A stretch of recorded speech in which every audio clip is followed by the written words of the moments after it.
What is up, legends? Martin Legend and Theodore the Magic Mascot back with another card trick. If you're brand new to my channel, hit the subscribe button. It really means a lot to me. And also, if you wouldn't mind dropping a like for this video, and also if you wouldn't mind just dropping a comment, I'm happy to get back to you guys. I've got memberships on my channel, $39.99 a month. I'm not sure what it is in your currency, wherever you're watching this from, but you can easily find out. What you get for that is one extra video a week and loyalty badges in the comments. And also, I'm doing some videos for charity. Those videos earn money for charity at the top of the screen right now. Playlist of those videos, just check them out. Do a good deed for the day. Okay, without further ado, let's get straight into the trick for today. Okay guys, so for this card trick you can go up to a spectator and let me just move the camera just a little bit, just like that. Okay, so for this card trick you can go up to a spectator and you can shuffle the cards just like so. Okay, and then you can tell the spectator that you're going to let them select two cards, but what you're going to do is shuffle down the side of the deck and they can just tell you when to stop. Stop. Okay, perfect. You're just going to flip that over, and then I'm just going to go a little bit further, say when stop. Okay, perfect. So the first two face up cards would be your selections. Okay, so these are your two selections. For this purpose I do not need to know what your selections are, and what I'm going to do is I'm just going to lose them somewhere. I check what your selections are, but it doesn't really matter. I'm being silly. Okay, but what I'm going to do is, okay, now I know what your selections are, but I'm just going to lose them somewhere in here, just like so. Okay, you've got the 8 of diamonds and the 3 of hearts, and I'm also just going to lose this somewhere into the middle of the deck. So your selections are completely lost somewhere in the middle of the deck, and what I'm going to do is I'm just going to give the deck a shuffle to just make sure that your cards is in fact lost somewhere completely in the middle of the deck. And I'm just going to, why not, just give it an overhand shuffle as well, just to make sure that there's no way I can possibly know where your cards are. But this wouldn't be a magic trick if I cannot find your cards, right? That would be kind of a stupid magic trick. So what I can do is I can make your two cards jump out from this deck, and I will show you how. So what I'm going to do is I'm going to just say the magic words abracadabra, and I make two cards jump out from this deck, and it is in fact your cards. Okay guys, if you want to learn how to do this card trick, you need to stick around for the tutorial, and also 4 links in the description of this video: how to shuffle cards like a magician, how to force a selection on a spectator, how to control a spectator's card, and how to do magician's choice. Okay guys, so for this card trick you would unfortunately need a duplicate deck. That's the only way you would be able to do this card trick. I'm not sure if there's another way, but that's the way that I do this card trick. So you would need a duplicate deck with the same two cards in, and the setup for this is you would have their two selections followed by either one of the other two cards at the very top of the deck.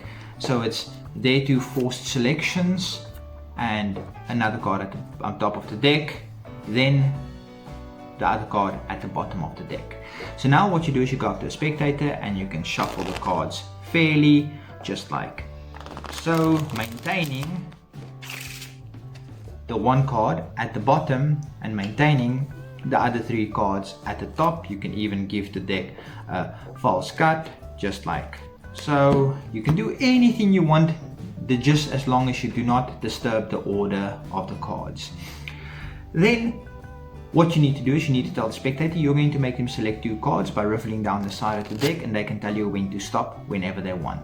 So you riffle down the side, they say stop, and you just turn it around, and now these are the 2 cards that you want to force on them. So now when you shuffle, when you riffle further down, the first 2 face up cards will be in fact top 2 cards. I will show you guys. So these 3 cards will make it to the top again. I'll show you guys how to do it again. Just lose this somewhere into the middle. So you have the 3 cards that you want them to do, or that you want to use at the top, and the other card at the 4th card at the bottom. So now you're going to go to a spectator, and so you're going to riffle down the side of the deck, and you want them to stop by about a quarter or a third of the deck. Riffle down and they'll say stop. You've turned it around. So now those are the cards you want them to use. So you're going to riffle further than that and say you're going to need to say stop again at about half of the deck. Stop, perfect.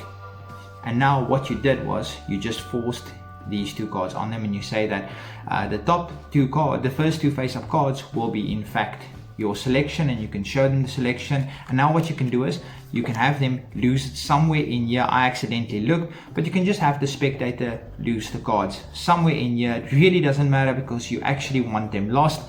And now you need to remember that the cards that you want to force is at the bottom and at the top of this. So now you can lose this fairly into the middle of the remainder of the deck, because you don't care where those two cards are, because you're going to force the other cards on them. Now you can tell them that you're just going to shuffle the deck to get it mixed up completely, and you're going to shuffle by maintaining this card at the bottom and this card at the top, just like so. Link in the description how to do this, and you can even give it a overhand shuffle where you just peel off the 1 and you shuffle until there's only 1 left, and basically all you did was you reversed the 2 selections. Okay, and then you can tell the spectator that their cards are completely, truly lost somewhere in the middle of this deck, but you won't be a very good magician if you can't in fact find those cards. So what you're going to do is you're going to make their 2 cards jump out from this deck. Now that's not easy to do, so you're going to need to use the magic words, and then you can just get a firm grip at the top and at the bottom. I've done a trick like this before. Get a firm grip at the top and a firm grip at the bottom, and then just with one swift motion you just say, okay, with the magic words abracadabra, you just throw it out and you should have just their 2 cards remaining. I'll show you guys just one more time. The one card is at the bottom, the other card is at the top, and then you just get a firm grip on both of them, and this has to be a swift motion. I can't really show it in slow motion, it's not going to work. You can just tell them with the magic words you can find their 2 cards and make them jump out from the deck. So on 3, 1, 2, 3, abracadabra, and there we go, you made their 2 cards jump out from the deck. Okay, I'm just going to move my camera back up. Okay guys, if you enjoyed that card trick, be sure to hit the like button. It really helps out my channel a lot. And if you wouldn't mind just dropping a comment, anything you guys want to say about my channel, I would appreciate it, and I'm happy to get back to you guys. And yes, you've made it to this part of the video, thank you so much. You guys are truly amazing, and until next time, Martin Legend, peace.